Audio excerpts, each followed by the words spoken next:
Hello everyone and welcome to Aviation A to Z. Today we are going to learn about CR145, which is about approval of maintenance organization. Its current issue is 2 and revision 3, which is dated 14 June 2017. So what is in CR145? In my previous video I explained in CR66 that all the linkage is with CR145. Every CR is linked with 145. Why it is so much important? We will see. So let's get started.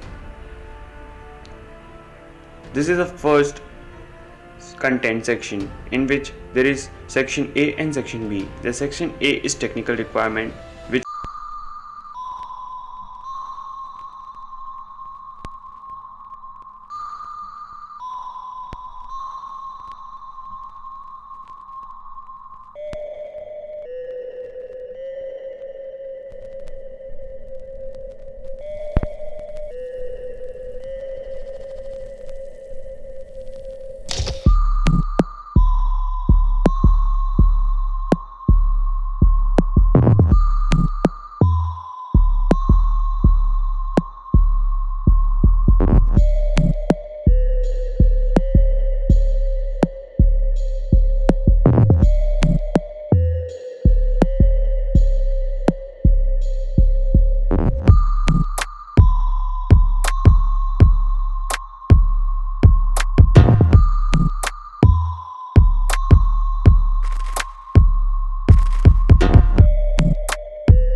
the section A contains the technical requirement for approval of maintenance organization. This will tell us what are the requirements for maintenance organization, and the CR145 is according to the across the page format. This was the MCQ asked in previous sessions. Now we are starting with CR145. So the competent authority for CR145 this year is DGCA. Now applicability and effectivity. It is applicable for complex motor powered aircraft or aircraft used for commercial air transport and component intended for fitment, which means complex motor aircraft which can be used in commercial or cannot be used in commercial is applicable. And for light aircraft is other than complex which is used in commercial air transport can be included in this CAR. Now what are the definitions? This definition are very much important. The large aircraft means an aircraft classified as an aeroplane with a maximum takeoff mass more than 5700 kg or a multi-engine helicopter. This definition is very much important. All these definitions, this criteria for complex motor powered aircraft is given here. So just go through this and remember it. Now the scope. The scope states that line maintenance should be understood as any maintenance that is carried out before flight to ensure that the aircraft is fit for the intended flight, which means line maintenance is any maintenance before flight. So many people get confused between line maintenance and pre-flight inspection. Pre-flight inspection is any inspection carried out before flight. So remember the inspection and maintenance word and don't get confused. Now the tasks included in line maintenance are troubleshooting, defect rectification, component replacement, schedule maintenance, minor repair and modification. Also, this line is very much important. For temporary or occasional cases, ADs and SBs are carried out in line maintenance organization by approval of quality manager and criteria defined by DGCA. Now just go through all this.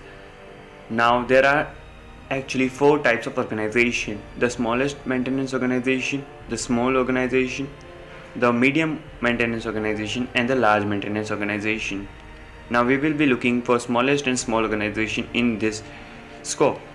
So smallest maintenance organization will be involved with a limited number of light aircraft. Of course it is a very much small organization. Also it contains aircraft component used for commercial air transport. Now what requirement they need? They need light aircraft maintenance hangar and the component maintenance workshop. Now these are the scope for smallest organization. The minimum requirement is for full-time person, which means a single person required for full-time. Now what is meaning of full-time? Full-time means not less than 35 hours per week. The contracted quality monitoring has a responsibility to make a minimum visit of 2 per 12 months, and one is pre-announced and one is unannounced.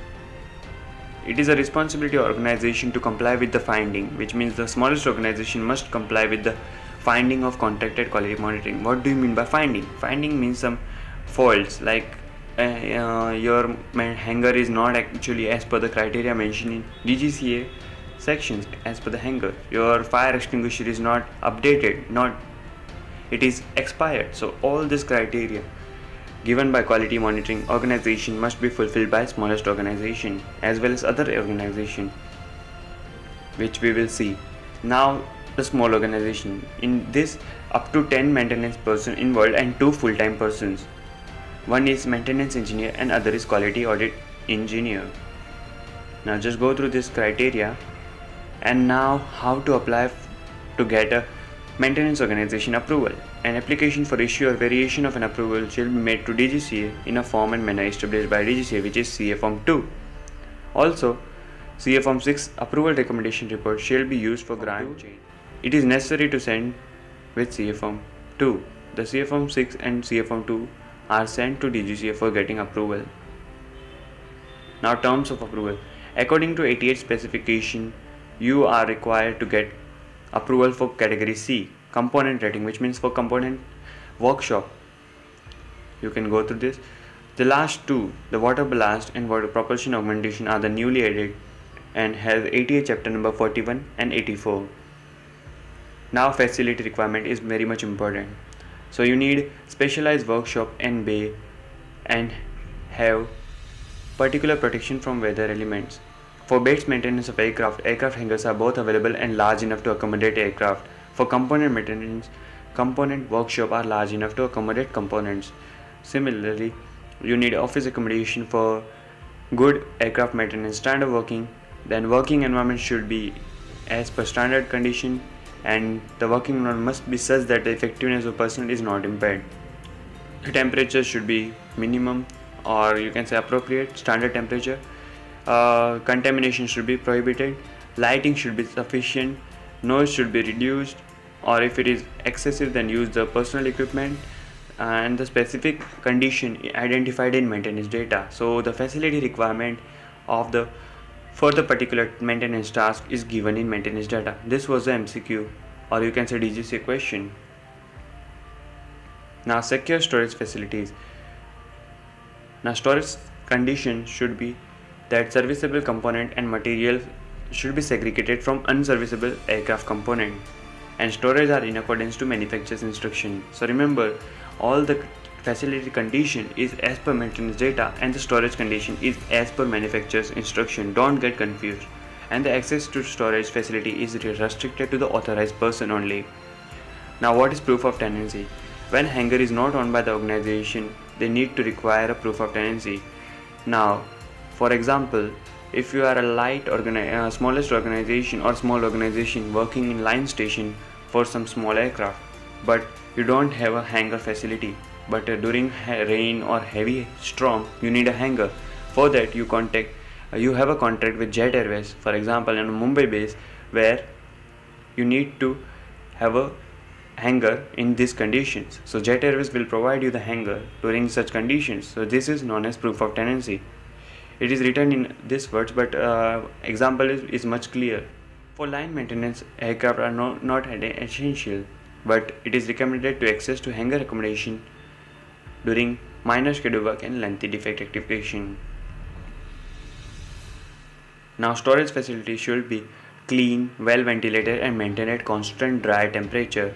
Racks should be strong enough to hold aircraft component, and the component should remain packed in protective material to minimize the corrosion or contamination. The organization personnel requirements are very much important. The main personnel who is responsible for all the activity is accountable manager. The organization shall appoint. Remember this line: organization appoint an accountable manager who has a corporate authority for ensuring that all maintenance required by customer can be financed and carried out to a standard required by the CAI. This three condition is very much important. Now the organization also nominate a person or a group of person whose responsibility include the organization complies with the CAR. Such person shall be responsible to accountable manager, which means accountable manager is a head of any organization. The person or group of persons shall represent the maintenance management structure. This was the also MCQ asked in DGCA questions. Now CA Form 4 is required, which is approval for post holders, nominated post holder. And also nominated post holder should demonstrate relevant knowledge. Now the accountable manager shall appoint a person with responsibility for monitoring the quality system, which means accountable manager appoints the quality manager. This was also a MCQ asked in DGC questions.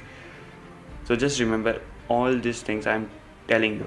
The organization shall establish and control the competence of personnel. This is very much important. Now what is the definition of human factors, human performance? You just go through this. For repetitive pre-flight airworthiness directives, which means ADs, a limited certification authorization is given to aircraft commander or flight engineer.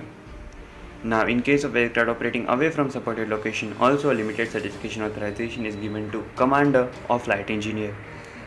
Also, during unforeseen cases, aircraft is grounded at location other than main base when no appropriate certifying staff are available, the one-off certification is given. One-off certification authorization means one-time authorization.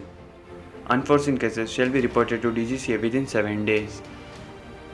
Now, accountable manager, it is normally intended to mean the chief executive officer, which means accountable manager is also a CEO of organization. If it is not, then CEO must have the accountable manager must have a direct contact with CEO for financing or maintenance funding.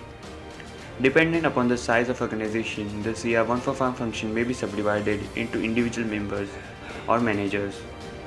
So base maintenance manager, line maintenance manager, workshop manager and quality manager. All this definition you must remember. Certifying staff may report to any of the managers specified depending upon which type of control the approved maintenance organization uses. Now, monitoring the quality system includes requesting remedial action as necessary by the accountable manager and nominated person, which means quality system or quality manager just suggest and give the finding to the accountable manager and nominated person, and their decision will be fulfilled by other persons.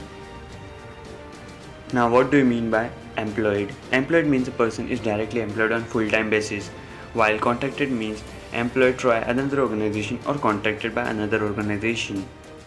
The maintenance man-hour plan should be reviewed at least 3 months and updated when necessary. The significant deviation from the maintenance man-hour plan should be reported to the department manager, to the quality manager, and the accountable manager for review. Now, what is significant deviation? It means more than 25% shortfall in available man-hour plans. The competence should be defined as a measurable skill or standard of performance, knowledge, and understanding, taking into consideration attitude and behavior. The competence should be assessed by evaluation of on-the-job performance, record for basic organization, and experience record. Now all this definition is important: manager, planner, supervisor, mechanics, specified service staff, support staff, certifying staff, and quality audit staff. Competent assessment should be based upon the procedure specified in GM 22145 A30E, which is personal requirement. All this criteria is required, and initial continuation human training shall be applicable to all these personals. Now this line is very much important. Initial human factor training should cover all the topics of training syllabus specified in GM 145 A30E, which was a MCQ asked in DGCA session. Now newly directly employed personnel working under direct supervision may receive training within 6 months after joining the maintenance organization. The purpose of human factor continuation training is primarily to ensure that staff remain current in terms of human factor and also to collect the feedback on human factor issues. Now human factor continuation training should be appropriate and given in every 2 years. The human factor training can be conducted by maintenance organization or independent trainers or training organization. The human factor training procedure specified in MOE, which is maintenance organization exposition, which we will see.